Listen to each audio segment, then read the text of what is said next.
Most welcome सफलता times news. आज की खबर में हम बात करेंगे बिहार के नियोजित शिक्षकों की, क्योंकि यहाँ पर बड़ा ही सोचने की और नैतिक बात निकलकर सामने आई है कि आखिर बिहार का नियोजित शिक्षक अपने हक की लड़ाई के लिए लगातार संघर्ष कर रहा है, लेकिन जब उनको न्याय मिलता है और सरकारें उस न्याय को देने को तैयार नहीं होती हैं, तो वो लोग न्याय की आस में सुप्रीम कोर्ट तक पहुंच जाते हैं। यहीं पर हम आपको बता दें कि बिहार में जो नियोजित टीचर हैं, पैरा टीचर हैं, अनेक नामों से अलग अलग प्रदेशों में जाने जाते हैं। हम बिहार के संविदा शिक्षक की बात कर रहे हैं।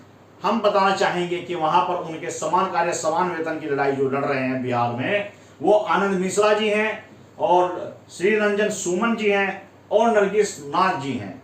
महत्वपूर्ण बात यह है कि ये लोग लगातार बिहार के पैरा टीचर की लड़ाई लड़ रहे हैं। और यहाँ पर हम थोड़ा सा आपको अवगत करा दें कि इन लोगों को बिहार हाई कोर्ट से जीत मिल गई थी समान कार्य समान वेतन के लिए, लेकिन सरकार ने नहीं दिया। फिर सुप्रीम कोर्ट गए, सुप्रीम कोर्ट में फर्स्ट बेंच से हार गए, अब सेकंड बेंच में अपनी पैरवी कर रहे हैं। लेकिन यहीं पर हम आपको बात बता दें कि जो बिहार के शिक्षक हैं, उनसे हम एक बात कहना चाहेंगे कि उठो धरा के वीर सपूतों, उन्हें नया निर्माण करो, उठकर गिरना गिरकर उठना जीवन में स्वीकार करो, नहीं बैठना चैन से तुम अपना अधिकार प्राप्त करो, हर अंधेरी रात में भी सूर्य की किरण का इंतजार करो। ये हम इसलिए कह रहे हैं क्योंकि अभी हम आपको सुप्रीम कोर्ट के वरिष्ठ अधिवक्ता जो कि सर्विस मैटर को देखते हैं, एडवोकेट गौरव यादव जी हैं, जो लगातार पूरे देश के अनेक राज्यों के पैरा टीचरों की पैरवी करते आए हैं और दिन रात उन्हें उनका न्याय सम्मान दिलाने के लिए कार्य करते रहते हैं। अब हम आपको सुनवाएंगे सुप्रीम कोर्ट से लाइव कि आखिर जो बिहार के पैरा टीचर हैं, संविदा शिक्षक हैं, किस प्रकार इनको न्याय मिल सकता है, किस प्रकार से कौन से तरीके हैं, वो किन तरीकों के द्वारा, किन विधिक दांव पेंच के द्वारा बिहार के शिक्षा मित्रों को जो पैरा टीचर हैं उनको किस प्रकार न्याय मिलेगा, ये बताते हैं एडवोकेट सुप्रीम कोर्ट अधिवक्ता गौरव यादव जी। इनसे अब हम बात करते हैं और सुप्रीम कोर्ट से आपको लाइव दिखाते हैं बिल्कुल कि आखिर बिहार के जो पैरा टीचर हैं, संविदा शिक्षक हैं, उनके लिए क्या कहते हैं एडवोकेट गौरव यादव जी। क्या तरीके हैं विधिक जिससे उनको न्याय मिल सकता है, वो क्या क्या विधिक तरीके हैं, इन सब को हम आपको सुनवाते हैं। जो सुप्रीम कोर्ट से बिहार संविदा शिक्षक की पैरवी कर रही है नरगिस नाज, उनके साथ भी वो बात कर रहे हैं, वो सारी बातें जो उनके लोगों के बीच में हुई हैं सुप्रीम कोर्ट में, और किस प्रकार एडवोकेट गौरव यादव जी ने उनको बताया है कि किस प्रकार से आप लोग अपने लक्ष्य को प्राप्त कर सकते हैं। तो ये पूरा हम आपको सुनाने जा रहे हैं एडवोकेट गौरव यादव जी को, जो सुप्रीम कोर्ट के सर्विस मैटर के अधिवक्ता हैं। आखिर पूरे मामले पर समान कार्य समान वेतन दिलाने के लिए बिहार के पैरा टीचरों को, संविदा शिक्षकों को क्या करना चाहिए, अब कौन सा रास्ता बाकी बचा है अपना हक लेने के लिए। अब आइए चलते हैं सुप्रीम कोर्ट से लाइव एडवोकेट गौरव यादव जी के साथ। और दुनिया में जो है गुरुओं के नाम से जाने जाने के लिए बिहार की धरती, बिहार के नियोजित शिक्षकों के साथ हमारे जितने टीचर बंधु हैं, अध्यापक हैं, समान काम समान वेतन से इस मीडिया ग्राउंड माननीय सर्वोच्च न्यायालय के सामने से मैं नरगिस नाज और गौरव यादव और हमारे सहयोगी सौरव जिंदल भी हैं जो कैमरे के पीछे हैं। आज मैं इस पुनीत अवसर पर अर्थात डॉक्टर सर्वपल्ली राधाकृष्णन के जन्म दिवस, जिसको शिक्षक दिवस के रूप में मनाया जाता है, उत्तर प्रदेश प्राथमिक शिक्षा मित्र संघ के साथ अपने पुराने संगठन बिहार के समान काम समान वेतन की लड़ाई लड़ने वाले लोगों के लिए आनंद मिश्रा जी, शशि रंजन सुमन जी और उसी संगठन की हमारे साथ देखिए जो प्रयास कर रहे हैं कि हम लाइव हो जाएं, और लेकिन कुछ तकनीकी कारण है कि वो नहीं हो पा रहे हैं। तो प्रश्न मुझसे पूछे, उसका मैं जवाब देता हूँ। सबसे पहले आपको नरगिस नाथ जी हैं, प्रारंभिक शिक्षक कल्याण संघ की बहुत ही शानदार, जानदार और बहुत ईमानदार शिक्षक नेता हैं। मैं इनका इस सुप्रीम कोर्ट के प्रांगण में आज के शिक्षक दिवस के अवसर पर इनका स्वागत करता हूं, और इस वीडियो के माध्यम से बिहार के हर गांव में बसे हर अध्यापक, नियोजित अध्यापक को यह संदेश देना चाहता हूं कि आपको इस शिक्षक दिवस पे प्रण लेना होगा, अपने लिए, अपने आने वाले संतानों के लिए, पीढ़ियों के लिए अपने वेतनमान की लड़ाई को पुनः संजीवनी देकर जीवित होने का काम करना होगा। साथियों, मैं उत्तर प्रदेश प्राथमिक शिक्षा मित्र संघ का विधिक सलाहकार होने के नाते उत्तर प्रदेश में भी आपकी लड़ाई लड़ रहा हूँ, आपके समान लोगों की लड़ाई लड़ रहा हूँ। नई शिक्षा नीति आ गई है। नई शिक्षा नीति में जो प्रावधान हैं उसका अध्ययन करके भारत के संविधान की धारा 14 और अनुच्छेद 142 में माननीय सर्वोच्च न्यायालय को विशेष अधिकार है कि बहुत से बृहद लोगों को न्याय प्रदान करे। मैं समझता हूं कि श्री आनंद मिश्रा, श्री शशि रंजन सुमन और नरगिस नाज के कुशल नेतृत्व में आप सभी शिक्षक बंधु। सबसे पहले आपको नमस्कार सर। नमस्कार। और आज 5 सितंबर है, बिहार के तमाम शिक्षकों को मेरा सादर प्रणाम है, नमस्कार है। और आज शिक्षक दिवस पे आप सभी को ढेर सारी शुभकामनाएं हैं। आप लोगों को मेरी आवाज़ आ रही है, शायद आप लोग मुझे सुन रहे हैं। बहुत सारे लोग जुड़ चुके हैं। एक कुमार अजीत सर हैं, पप्पू कुमार यादव सर हैं, मंजू मानस मैम हैं। आप शायद मुझे सुन पा रहे हैं। आप सभी लोग, आप सभी का मेरे इस लाइव में अभिनंदन है, वेलकम है।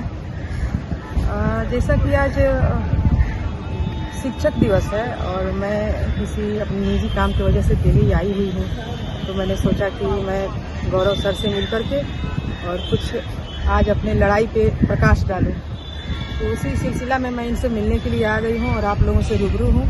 मुझे उम्मीद है कि आप लोग मुझे सुन पा रहे हैं। दोस्तों, जैसा कि हम सब लोग जानते हैं कि हम लोग की एक लड़ाई समान कार्य समान वेतन का यहाँ पे चला, और हम लोग यहाँ से जो है बड़े ही नाउम्मीद होकर, हार कर, हताशा होकर यहाँ से वापस फिर बिहार चले आए अपने अपने स्कूलों में। कहीं ना कहीं हम लोग की स्थिति की जिम्मेवारी जो है सर्वोच्च न्यायालय का भी है, हम शिक्षकों का भी है, और सरकार तो पूर्णतः दोषी है हमारी इस स्थिति के लिए। इसी स्थिति पर प्रकाश डालने के लिए मैं लाइव आई हूँ और मैं कोशिश कर रही हूँ कि आप लोगों तक मेरा आवाज़ पहुँचे। इस कर्म में थोड़ा सा मैं गौरव जी से बात करना चाहूँगी। मैं इनसे पूछना चाहूँगी कि सर थोड़ा सा बताइए कि अब हम लोग के लिए क्या बचा है, क्या हम लोग कुछ कर सकते हैं, यहाँ से हम लोग के लिए कुछ हो सकता है, फिर कहाँ चुक गए हम लोग इस लड़ाई में। देखिए, जो माननीय सर्वोच्च न्यायालय ने समान काम समान वेतन के लिए जो निर्णय दिए थे, वो आज इस बिल्डिंग के जो है मुख्य न्यायमूर्ति बने हुए हैं और उनका टेन्योर 74 दिन का है। और आपके सरकार भी आपके यहाँ बिहार में बदल गई है और माननीय सर्वोच्च न्यायालय को यह शक्ति है अनुच्छेद 142 में कि लोगों को संविधान के दायरे में रहते हुए वो न्याय दे सके। हम जिस बात के लिए आए थे उसमें कहीं न कहीं संगठन के लोगों की रणनीति में खामियां रही, और मैं विशेष रूप से उन लोगों से कहना चाहता हूं, मैं समान काम समान वेतन के केस में माननीय हिमांशु जी का वकील सबसे पहले बना, उसके बाद शशि रंजन जी का बना। लेकिन कहीं न कहीं मैं कहूंगा कि हिमांशु जी व्यक्तिगत रूप से बहुत अच्छे आदमी हैं, शशि रंजन सुमन जी बहुत ही अच्छे आदमी है, वो भी आज एक संगठन के अध्यक्ष हैं। एक संगठन से दूसरे संगठन में जाने के लिए लोगों में क्या कमियां रही होंगी, कुछ लोग जानने के लिए लोगों में क्या कमियां रही होंगी, कुछ लोग अपने निजी हित में बिहार के 5.5 लाख अध्यापकों का रोज का वेतन को सत्यानाश कर दिए।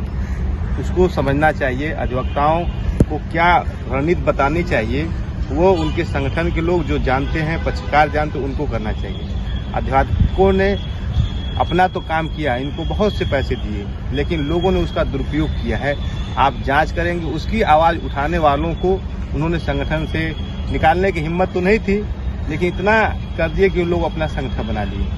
श्री आनंद कुमार मिश्रा जी जो एक विचारधाराओं के सशक्त प्रहरी हैं, अच्छे वक्ता हैं और कुशल ईमानदारी पूर्वक उनका व्यक्तित्व है। मैं ये कहना चाहता हूँ तकनीकी रूप से कि शिक्षकों को माननीय सर्वोच्च न्यायालय से अभी क्या है, तो जब तक इस देश में संविधान है, भारतीय संविधान है, उसका धारा 14 है। जी जी सर, थोड़ा सा आगे आ जाइए। उसकी धारा अगर 14 है जी, तो आपको न्याय की उम्मीद नहीं छोड़नी चाहिए। नरगिस नाज अगर सुप्रीम कोर्ट में आई हैं, तो अगर नरगिस नाज अगर अपने नाम से रिट पिटीशन पुनः दाखिल करते हैं कि हम भारत के संविधान के अनुसार समान हमको मिलना चाहिए, सरकार की क्या बातें हैं, तो पुनः एक बृहद लोगों को देखते हुए बहुत से अधिक संख्या में अध्यापक हैं, 5.5 लाख संख्या बहुत बड़ी संख्या होती है। का वकील रहा हूँ, आप बिहार के लोगों का भी रहा हूँ, तो इसमें मैं कह सकता हूँ कि अगर आप तकनीकी जांच करा के बहुत ही वरिष्ठ अधिवक्ता जो सर्विस मैटर के लोग हैं, उनसे सलाह मशवरा करके पुनः अगर आप प्रयास करते हैं कभी, तो मैं समझता हूँ कि बिहार के समान काम समान वेतन से संबंधित केस को पुनः खोलकर माननीय सर्वोच्च न्यायालय से न्याय पाने की उम्मीद अभी भी बहुत बाकी है। धन्यवाद सर, धन्यवाद। जैसा कि आप लोग सुन रहे हैं, गौरव जी ने अच्छे से प्रकाश डाल लिया है और मैं अपनी बातें आप लोगों से रखना चाहूँगी कि जो भी हम लोग की स्थिति है अभी, जो हम लोग का आप देख रहे हैं कि कुछ संगठन जो है जो गैंगवार रूप से काम कर रहा है, जो अपने निजी स्वार्थ के लिए शिक्षकों का इस्तेमाल कर रहा है, सम्मान समारोह के नाम पे खुद ही गमछा ओढ़ करके, खुद ही फूल माला पहन करके और जो है सम्मानित हो रहा है, जो बहुत ही हास्यास्पद स्थिति है हम लोगों के लिए, बिहार के शिक्षकों के लिए। हम जो है अपने मूल लड़ाई से भटक गए हैं। जो भी था, हम लोग समान कार्य समान वेतन के लिए यहाँ पर जो हम लोग लड़ाई लड़े, उसमें कहीं ना कहीं वो ऐतिहासिक भूल माना जाएगा। कहीं ना कहीं हम चुके हैं, कहीं ना कहीं हमारी गलती रही है, जिसके वजह से आज हम स्थिति में पहुँचे हैं। और इसके लिए सरकार तो पूरी तरह से दोषी है ही, कहीं ना कहीं इस संगठन हर हाल में दोषी है।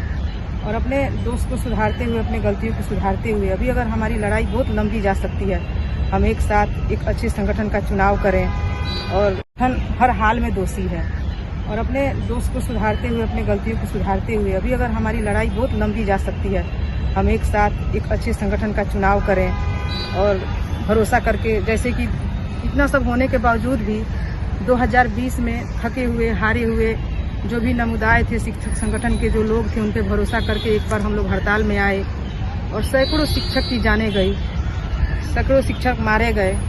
और उनके लाश पे भी खड़ा होकर के लोग अपने जो है अपने महत्वाकांक्षा को पूरा करने के लिए, अपने निजी स्वार्थ के लिए लोग अपने राजनीतिक रोटी को सेंक रहे हैं और शिक्षक के छोटे छोटे समस्याओं से भटक करके और अपने निजी लड़ाई में लगे हुए हैं। अपने निजी वर्चस्व को कायम करने के लिए शिक्षकों का दुरुपयोग कर रहे हैं, इस्तेमाल कर रहे हैं। मैं भी पुराने संगठन में जुड़ी हुई थी और बहुत सारी सेवाएं हम लोगों ने दिया, सुप्रीम कोर्ट में आने का काम किया, हर जगह हौसला बढ़ाया, जितना हमारा क्षमता था उसके अनुसार जो है हमने अपने अग्रसर शिक्षक का जो आगे थे, शिक्षक नेता थे, उन लोगों का सहयोग किया। बट हम लोगों ने देखा कि कहीं ना कहीं हमारी एक छोटी छोटी चूक जो है ऐतिहासिक गलती में बदल गया। हम लोग यहाँ से जो है नाउम्मीद होकर के फिर वापस अपने विद्यालय में गए, बिहार में गए। फिर हमने उसमें टाइम लिया, सोचा, मंथन किया और मंथन करने के बाद से जो है एक समय बनाया कि हमें कुछ न कुछ करना है। और करने के लिए एक अकेला शुरुआत नहीं करता है, इसके लिए हमें कहीं ना कहीं जुड़ना होगा।